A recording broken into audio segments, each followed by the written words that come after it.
What's up, guys? It's Pokemike, and today we're going over some insane Pokemon facts you've probably never heard of. Pikachu. These are real, they're fact-checked, and they're about some of the most popular Pokemon ever made.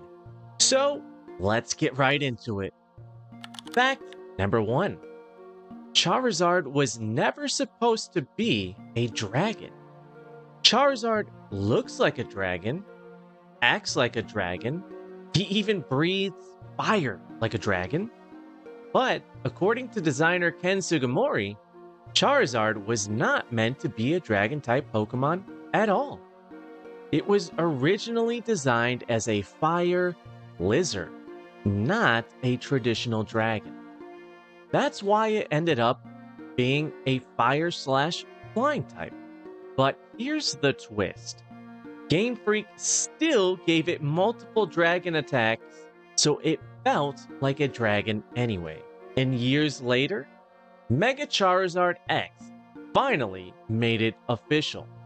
Charizard was a secret dragon the entire time. I got no problems with that. I love Charizard.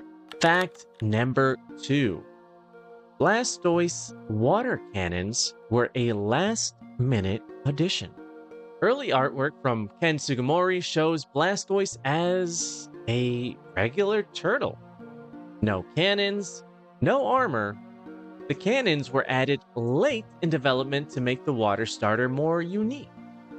It's one of the biggest design changes in Gen 1 history, and it happened right before the deadline. Thank goodness, because Blastoise was my first starter Pokemon ever, and that would have been very weird if you didn't have those hydro pump cannons to go against Charizard with. Fact number 3.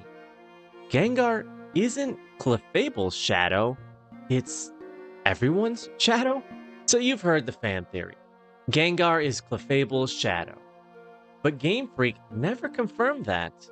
But here's what is confirmed. Gengar's name comes from the word doppelganger, a ghostly copy of a living being.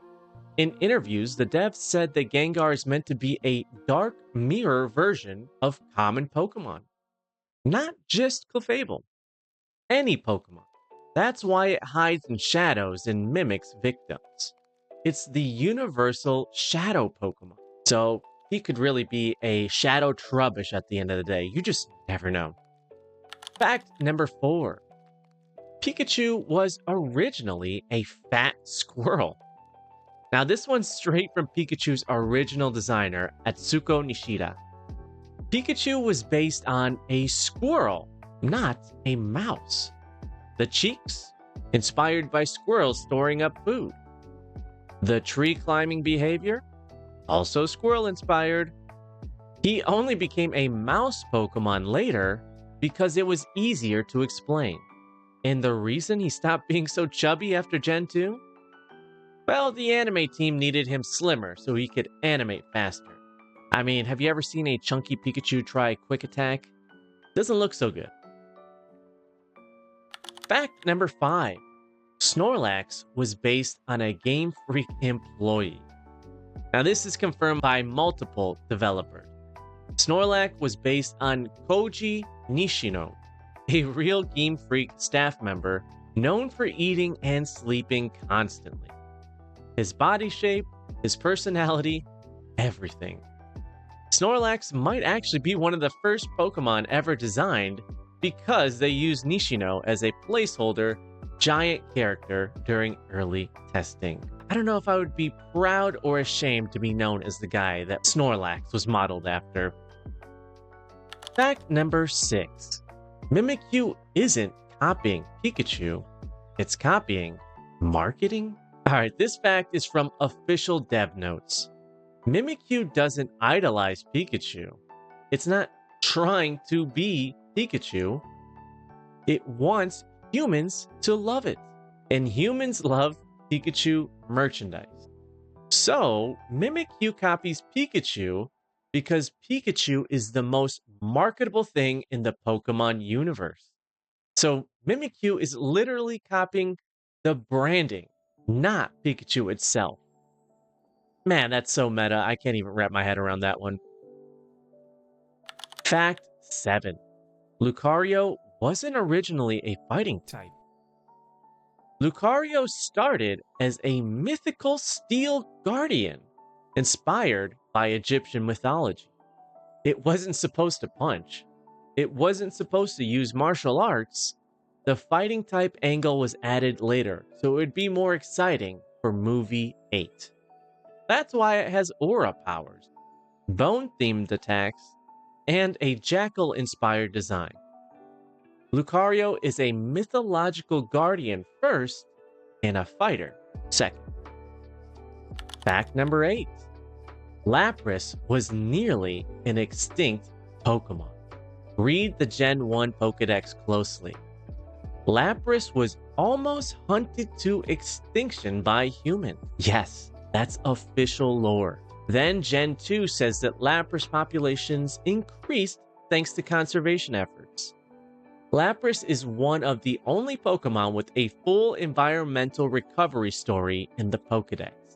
Almost extinct, then saved. Thank goodness. Lapras is one of my favorites, so that would have been pretty awful if we couldn't catch Lapras in future Pokemon games anymore.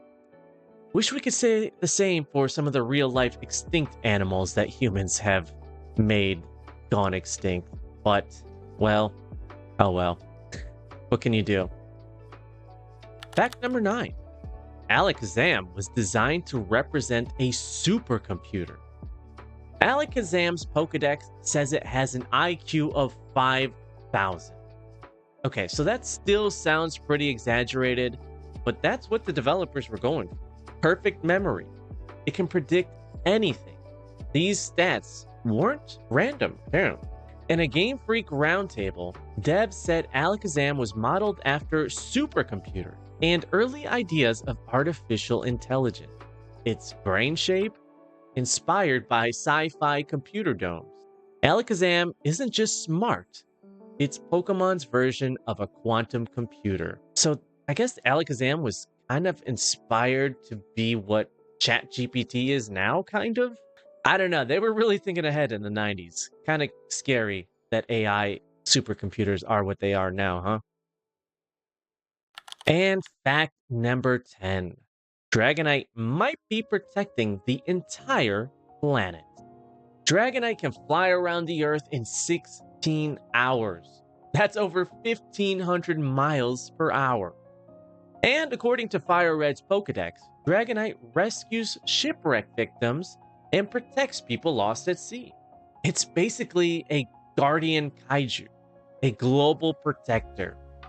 Even non-legendary Pokemon have world-level lore, and Dragonite is one of the biggest examples.